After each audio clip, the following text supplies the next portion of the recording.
Yeah. Good morning everyone, this is Rivina. Now I want to tell about Indian education. Indian education is very low compared to other countries. In India there are two types of sectors like government sector and private sector.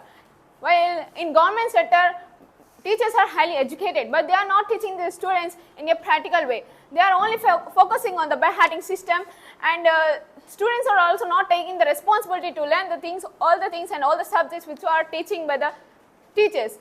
But in the private sector, teachers are not highly educated, but they are gaining more students in the schools, in the private schools, because in the government schools they are not getting the students are not getting the values and ethics in those days. In the private sector, in the government sector, in the private sector they are getting the education, and they are not taking it in a practical way. In the government sector, teachers are highly educated, but they are not teaching to the students, and they are becoming very lazy, and students are also not taking the responsibility. They are also becoming very lazy, and they are not following the rules and the regulations which are implemented in the school days.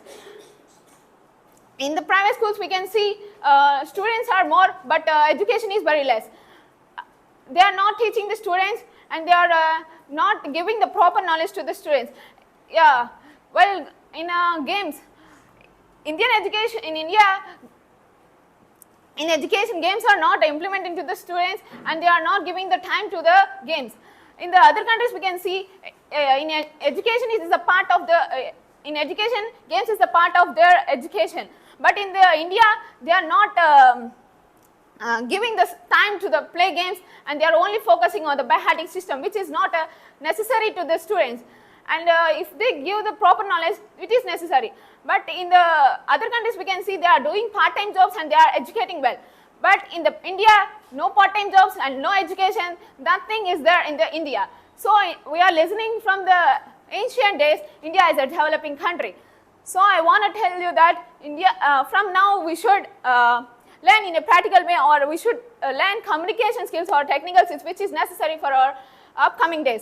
Through this we can get a proper job and we can settle in our life. Thank you.